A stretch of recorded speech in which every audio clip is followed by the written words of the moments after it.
Welcome everybody. We're at Kang's Farm and we are going to go into the piggery in a couple minutes. Let's go over this packet right here that I handed out in the beginning. And quiet down, man. They're hungry. They're hungry. So yeah, as you can tell, like walking up, absolutely no smell as far as in the surrounding environment. And you'll notice when we get closer, it's even better than there. So we have a new economical waste management system for small family swine farms in Hawaii. This is a CTAR write-up that talks about construction costs of this facility. This facility is a little different than a lot of the facilities that they're building now, as this is more on the high end and it has parts that aren't usually included on the newer ones because we found them to be unnecessary. So, for example, the pipes that are laid beneath for ventilation and that kind of thing, totally unnecessary. And we found through the environmental impact statement, that it's really unnecessary and it doesn't do anything for waste management. It just increased the cost. And we have here is an article in Acres USA. Does anybody read Acres USA? You should occasionally really read Acres USA. It's probably the best sustainable agriculture magazine. You will learn more from this than taking any classes. It's just learning about new concepts, and then now you can dig deeper into the concepts that they talk about. So Acres USA is a great magazine. It's not scientific in its approach. It's more agricultural, so it's really a lot of farmers saying what they do and how they do it. It doesn't get too much into, it's not like a journal where you find in the journals they get pretty scientific into the evidence and all that stuff. So I don't want it to be confused with a peer-reviewed scientific journal by any means. It is a collective of people's ideas. Okay, but Acres Magazine, they wrote, Mike DuPont and Ken came up with a nice article, there's the table of contents, and we have a great article here which talks about this facility right here. It talks a lot, like I said, about the steps that they went through trying to get EPA certified, the facility itself, how they got started, and then if you notice when you read the article, a few of the things that are not included, like I say, Kang's Farm floor materials, concrete cement floor, right? Not necessary. Plastic is perfectly fine, so we just totally took that cost out. Cinders and charcoal. We don't use cinders anymore. We just use the charcoal. What was the other one? Drain pipage. Embedded drain pipe not included anymore. Not necessary. So the system really works well on its own without all these different additions. So just know that this was written on early, and it was written on this system, which is, I want to say 3 to 5 years old, something like that. So it's been around for a couple of years as compared to a lot of the facilities that are being started on the island. Talks a little bit about the maintenance, which basically there is none. Just putting down new organic material. It's just really great read, so I recommend it. We finish that one up.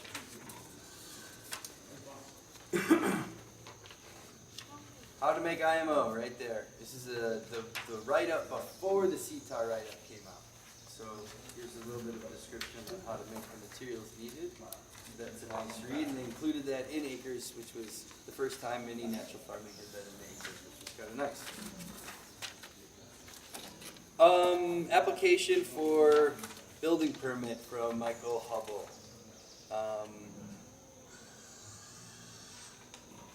And the pull permit afterwards. Full documentation, state of Hawaii. This is exactly, that actually should be included on the other side, but we'll get to that. NRCS write-up on the inoculated dry litter system. This is another detailed write-up on what goes on here, and that facility is this facility right here. This is basically NRCS's analysis of the system, where it was developed and why it works, operations of it.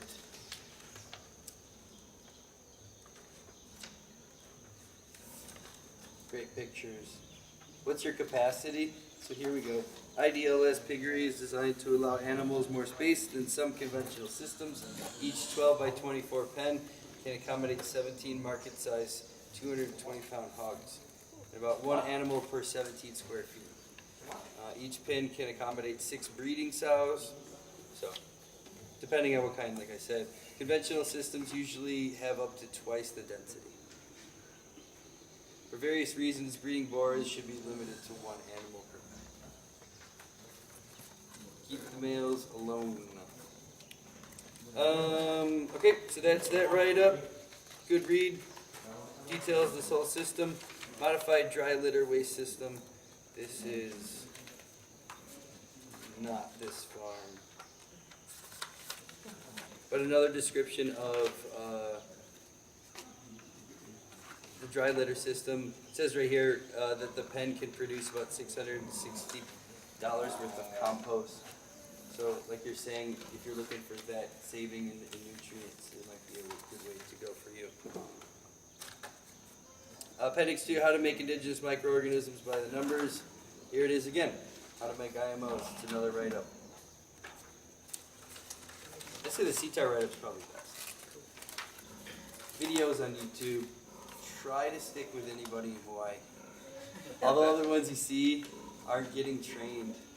They're just guys that are reading about it and then they're doing videos. So they're really focusing on the Joe Global and all that, doing training here and on the West Coast. But I would focus on Hawaii because these guys have been coming here for 5-10 years. Here's the building plans for Michael Hubble's system. So if you really want to put something together where you're going to need more than 600 square feet, or this is actually an application that went in. I don't even know if it was necessary because I think that the system here is a 507 square foot facility, but we wanted to get it in and see if it was kosher. Don't quote me on that. So here it is all laid out. This is what you're going to need if you want to do building plans that are going to be larger, if you're going to need a permit and that kind of thing. So that's a permitted certificate. Also talks about livestock, natural farming livestock, nuisance of flies and rodents. Talks a little bit about that. Impact statements for different systems. Dry waste system versus the Korean, versus the wash down, which is what, like I said, most people are using. How many flies and rodents they were getting and what kind. If you notice the plus plus being not present here.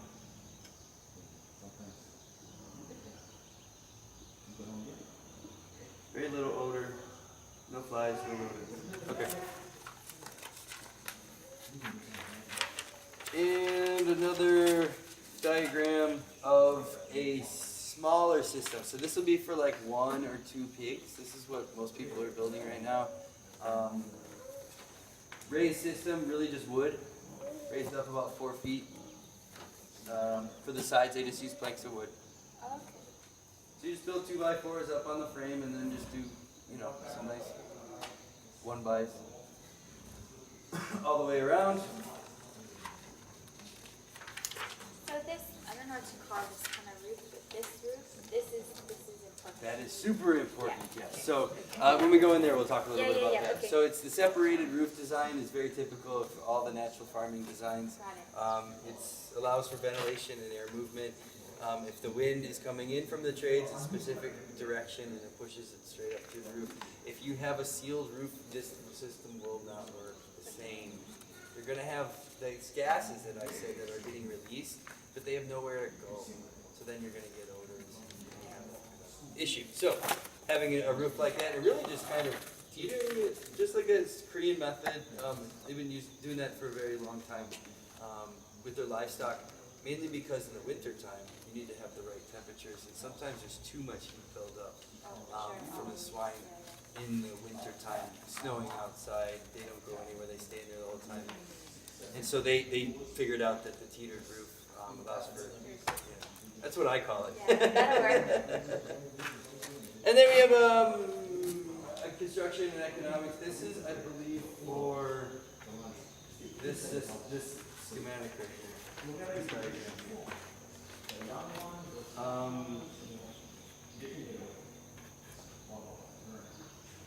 Nope, that was for this one. Yeah, because it has the floor pipes and everything. So you can eliminate, like I said, a lot of these costs that are on here. I mean, just the building permit, keep it under 600 feet, you just have a building permit gone.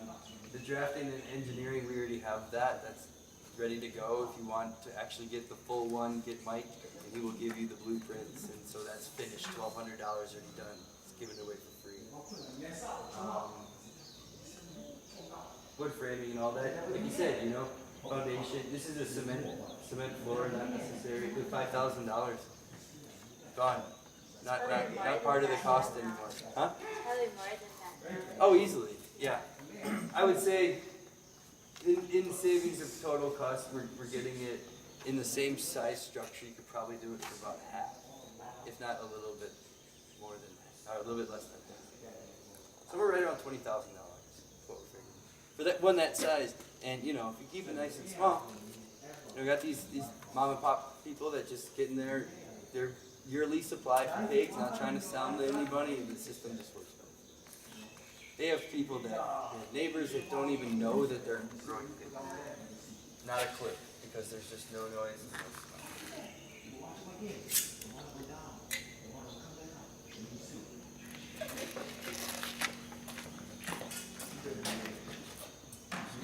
Okay. What else we got in here? More plans. More plans. Perfect. Structural notes. Looks like this is for a different pen system than next one. Huh? Nope, that's for the same one. Yep, so it's all the same package. So if you need to get permits, it's all right here. Match what he's doing here. Better yet, get a hold of Mike. He might just be able to hand you, like I said, the plans. So there's two types of permits you're talking about, a building permit and then EPA. EPA. Right. The EPA is really the only one you have to worry about if you're under 600 feet. No, the building permit is the one you have to worry about under 600 feet. EPA is, Right, You're you wouldn't doing have this- to worry about it under 600. The building permit you don't have to worry about under 600. correct. Yeah. And then EPA, if you're doing this system and you get Mike coming by going, it's cool, you're not going to have homeboy coming by. Do you have a permit that you apply though?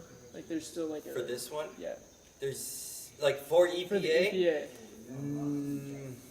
No. Okay. No.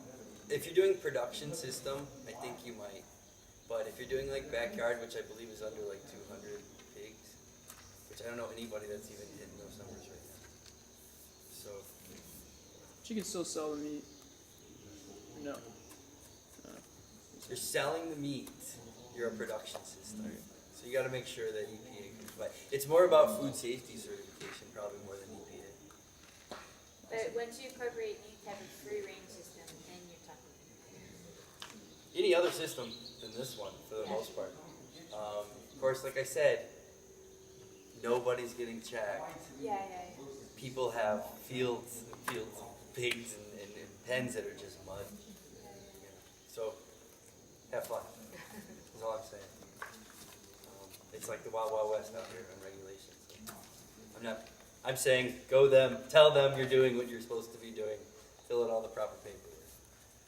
But I'm also saying that other people don't do that. So it's up to you. So this is the whole packet I think you need to really get started. If nothing else, an idea of the costs stuff. If you have any questions, like I said, this is Mike's class. He's on Oahu. Let's get him involved if you want to go any further with this. Me as well, if you want. More than welcome. But let's go inside. We'll take a look. We'll talk a little bit about the feeding. We'll give them a little bit to get their bearings. They'll probably make a couple noises, but like I said, they're totally quiet, right?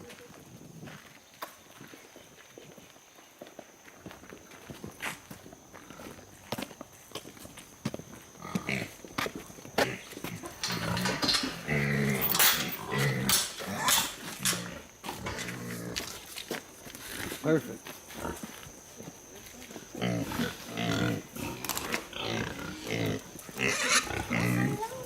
Some big girls. Hi. Is everybody in? You can go on the other side of the, over there. We should probably, we can go both sides and kind of see what's going on here. So over here we have, hey baby, how are you? We have this pin, it's been, this one repeatedly gets turned. Why? Because we deal with this, right? It gets turned around enough. Logs are flipped, logs are all good. This has been this way for a couple months. Not too big of a deal. See, no smells, no flies. Okay? So even if you're getting your systems tossed, the microorganisms are in there. They're absorbing, they're doing the things they need to do. Don't be anal about your layers and all that. If they go in and see, that's what I would be like. I'd be like, oh, I'm doing it wrong because they tossed it up. It turns out it's really okay as long as you have an established system. Yeah. So yeah, let's move down here. So they have the water systems in the back. You can see that there's some leakage and it can go down. So you always deal with issues over there. So you got to make sure that that's nice and maintained. We'll get to the roof in a second, but we'll just check out the pins for now.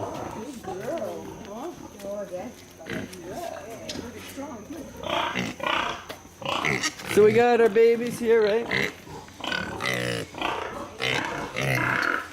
So when we're talking about the flooring, this is kind of what we're looking for, right? You can see how the logs get, this is months and months. All they're doing is throwing green waste on top. So after a while, the logs just become exposed, even in the kitty pen. So eventually, they're gonna want to come in here and lay some green waste down and bring it back up. But at the same time, not decompose. The logs barely decompose, right? They've been there for a very long time. So basically, you could have the system running, like you said, 20 years, and still have the same logs in the bottom. Okay. So initially the floor level was way up there? Initially, the floor level was, yeah, parallel with the cement block.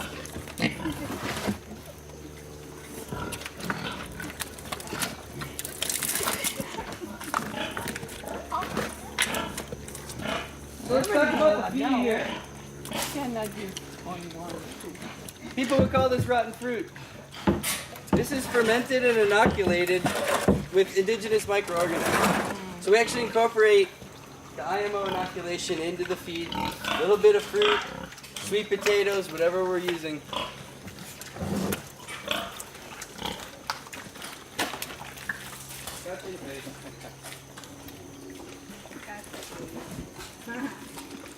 Happy pigs.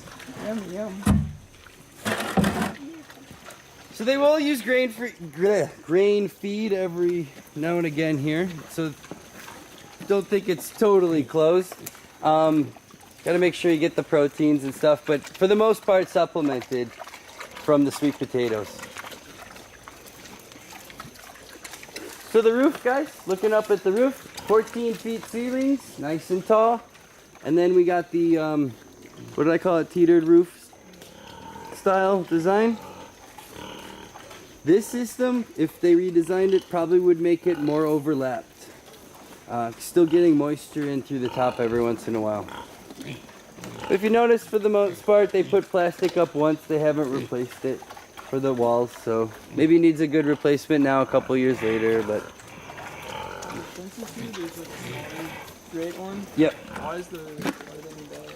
Well, that's for the little ones. Because they'll actually get bit, the males will actually bite through the larger and pull the pigs, the baby pigs by the ears and hurt them.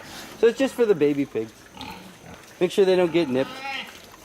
Sometimes these guys get so small they just walk right out and they just walk around, and it's not a big deal because they always go back to mama. Hi, beautiful.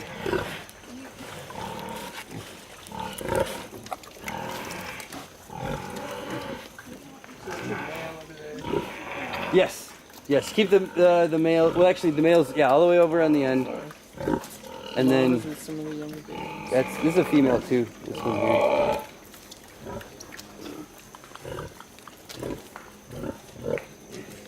Any questions about what we got here? So the only insects you see right now are fruit flies, and that's from this. And this is usually not here. They left this year, so I could show you the fermented feedings. Yeah. How strong are these fences? These like really heavy duty. Like, These are your pretty pallets heavy a lot duty. less. There's people that use pallets. Pallets. Yeah, and are able to sustain. The question is, are you a big enough paniolo to wrestle that puppy when it gets out? do your roping skills, you know, are they there? You want to make sure they never get out. That's certainly important. How easy are they to move? Like you're saying you don't want them ever out. Like can you move them? Oh, yeah, If you were to yeah. Take them out. Like can you move them? Like, Yeah, and they have fencing and stuff that could steer in the right direction. But if you usually just have a holding pin right outside, and then if you need to move them right out the front door and to the side, and then bring them in by nighttime.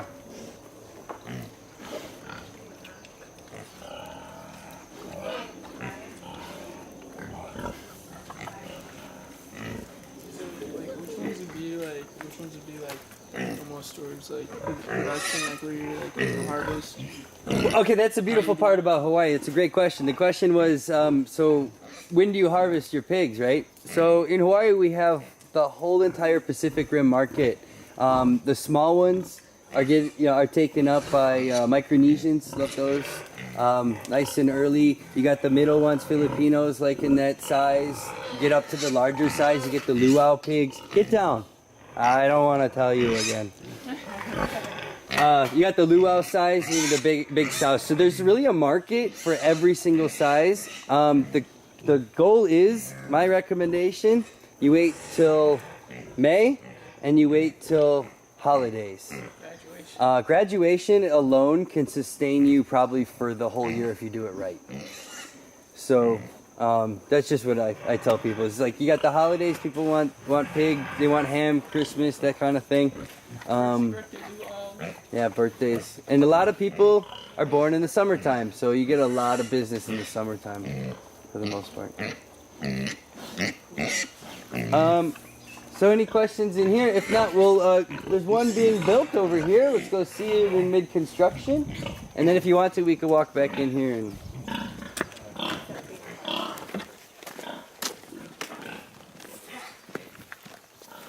Is this still under 600 square feet? No.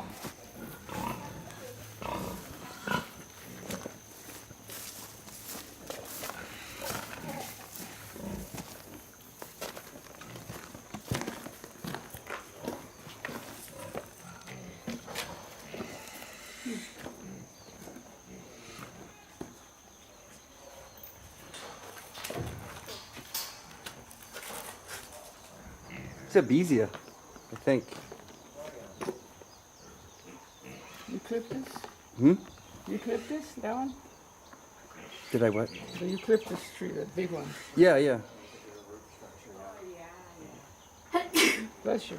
So, Thank you. this is one that was started and has not gotten any further in about the last, I want to say, about a year since I've been coming here, and it's looked very similar to this.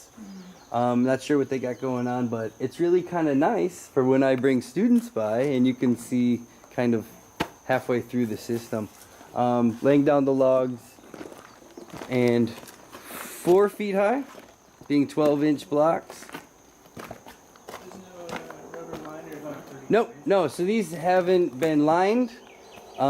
They really just put the logs in this one to hold them, because they actually were left over from over there. So they're just kind of like holding them. They'll probably end up using them because they're really highly inoculated with microorganisms, so it's a great tool when they finally do set this up.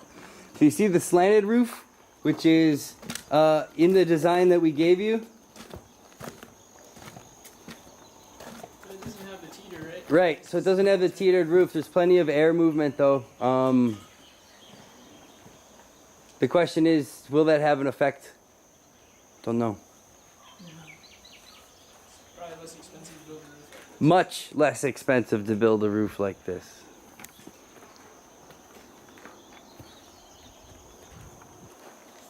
So the pigs are going to be up here? Yeah, so they'll be up there, so they'll build a floor up here, and everybody will be Where he's standing. Wow.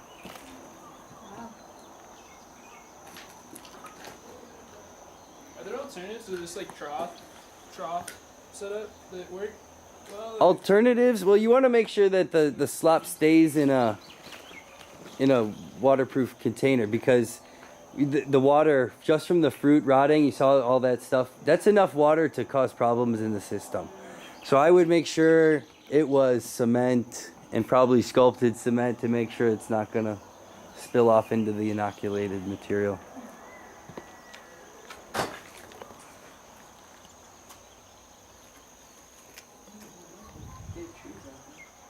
Yeah, this was there was a lot more trees there when I first started coming here, so they're chopping those down and using them in the system. So.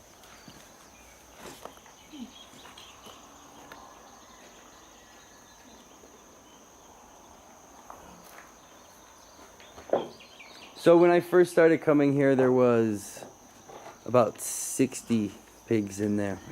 Smelled the same, looked the same, same sound. Yeah. 60? Yeah. So they were all little ones mostly. So they were in the middle of brooding and breeding. So it's just interesting to know that you could have small amount. You could have 60 in there. They say they want to have what they said, 17 feet per pig. But like you said, the commercial systems are twice that. And if you're only doing it briefly and you're doing transition. Some of them can't even turn around, yeah? Yeah. Yeah, When I was doing the pictures for this, it's so disheartening. Whenever I do the presentations, I always find photos and all this, and to try to find a photo of a happy pig, I tell you what, it's very difficult. Any questions? The 4 feet's not really a hard number, it's more of a guideline, yeah. Yeah, yeah. Natural farming is just a guideline. Most of life is. I want you people to explore and experiment and see if you don't have to work as hard, don't work as hard. But see if you don't have to work as hard first, and then tell me about it so I can report on it. And then tell other people so they don't have to work as hard. Natural farming comes along with a lot of community involvement, and it's impossible, I've seen, for people to do this type of activity and not want to tell people about it. So it's kind of a part of the whole game, is this community movement of exchanging information and what works.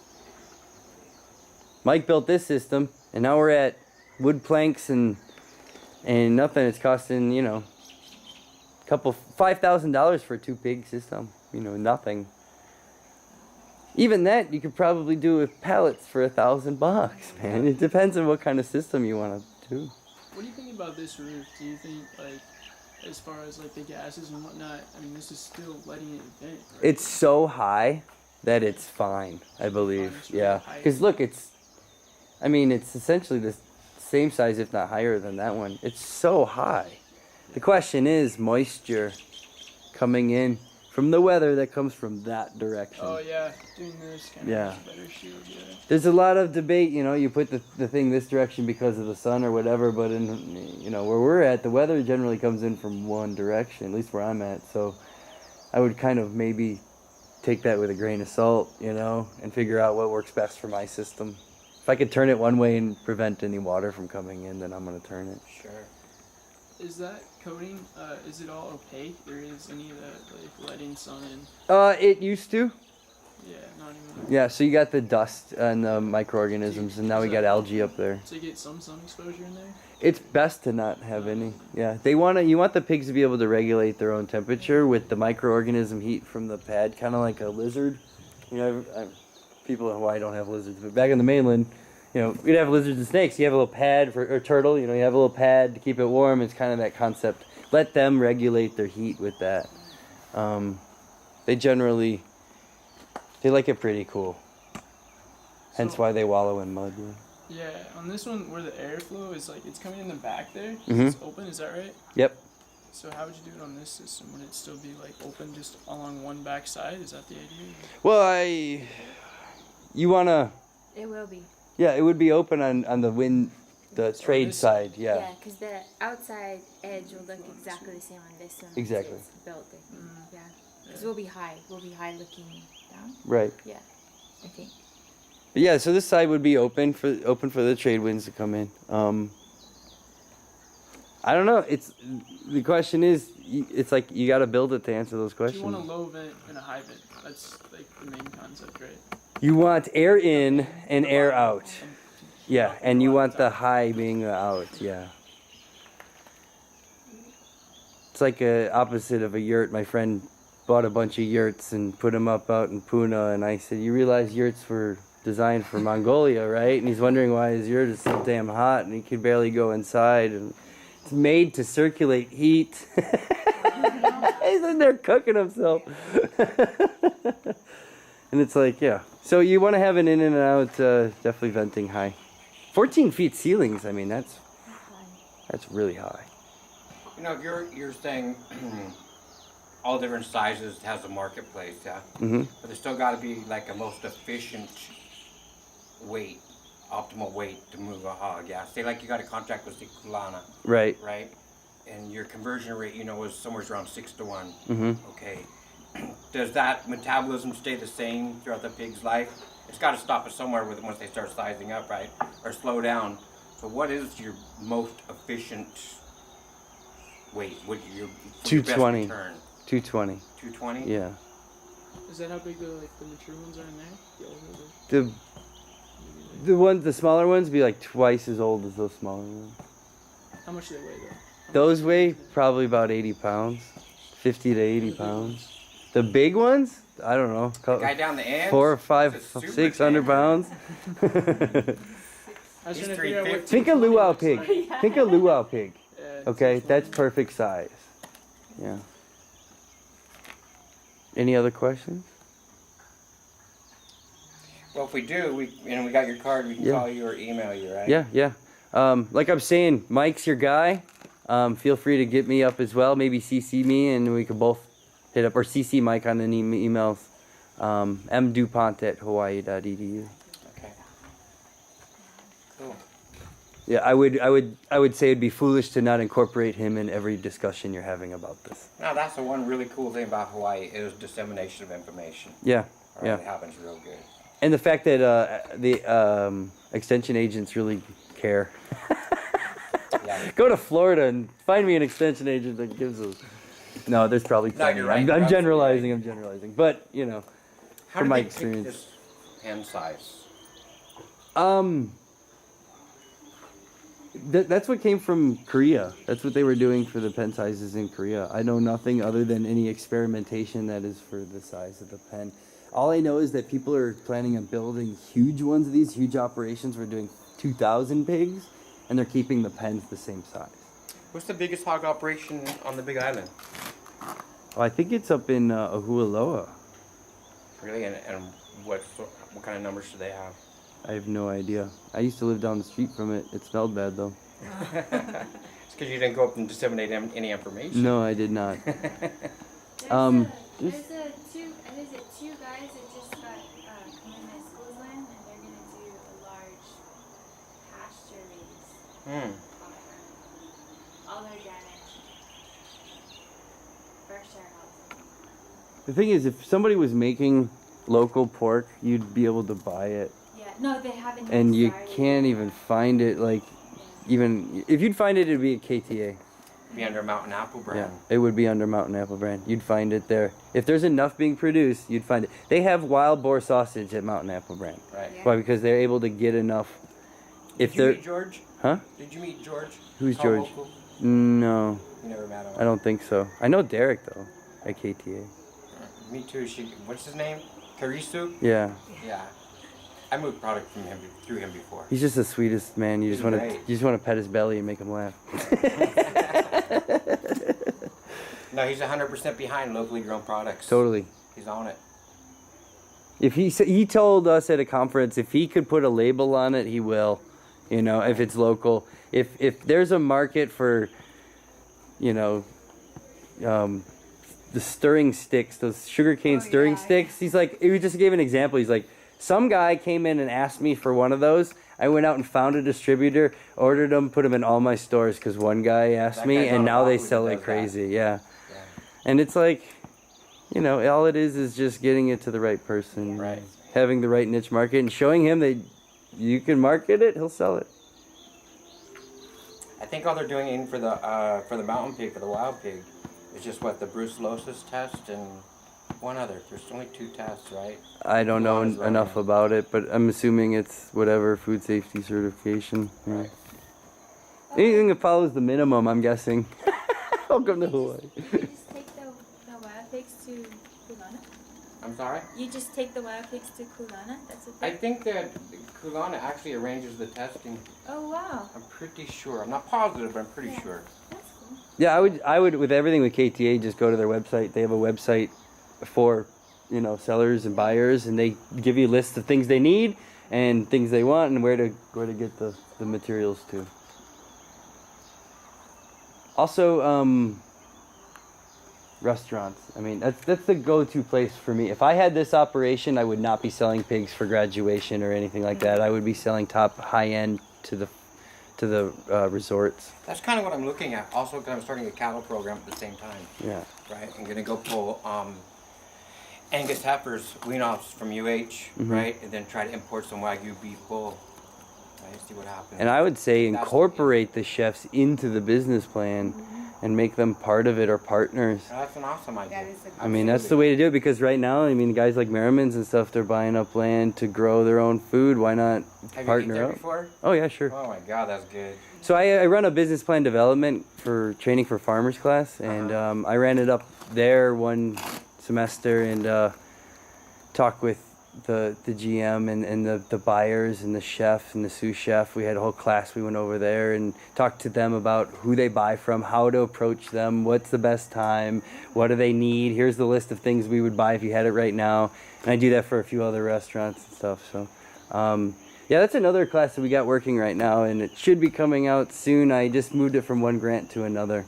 It's a really intense class, 12 weeks, 8 hours a week. Business plan development training for farmers. You come out with a comprehensive business plan that can get you a loan. And when you're done, if you do it right, if you don't drop out, we usually half the people drop out. Is that a hero? It's well, we ran it last time. We ran it was in 5 locations all over the island at the same time. We usually run it in Hilo. So for about 6 months, we've been trying to get it moved from one grant to another. I've been told it's going to get moved. Are you doing your own grant writing? I don't have time. I'm a graduate student as well, and I'm doing my own thesis work. So, and I have a toddler and a newborn coming in September. I don't have time for anything. I would love to. I've written grants before. That's one thing I'd like to learn. Yeah, in my class, I have a grant writing day where I have Jeannie Navarro from Really? Arc of Kona come out, and Okay, you have all the email addresses. Are you going to enlighten all of us when that comes out? yeah, I'll do my best. That sounded iffy, bro. I never make any promises because people get frustrated. So busy. You might not be the only one not on the list, and I don't want to get yelled at. You know, I don't know. I'm really disorganized. I'm a scatterbrain, so it's very hard for me. But I will do my best. We live on the same planet. You're at, So what it comes down to is anything that you hear from as far as the classes I'm talking about, the best thing to do is to call my office, which is 934-2700. And you say, I'm really interested in the business plan development class that James runs. When is it running? They're going to say, I don't know. Hey, can you put me on the list? Right. And then you get put on the list, and then when we run it, we have everybody's info, and then we run it. Cool. So I leave it to you guys. Call the office. Have fun. I'm an independent contractor. I don't actually work for them. So I run these classes as an independent contractor. So I leave all the logistics and all the planning and all that stuff for them because I only have enough time to teach. Right on. It pays better anyway. No, wonderful. That you have a family life still. Yeah, I try.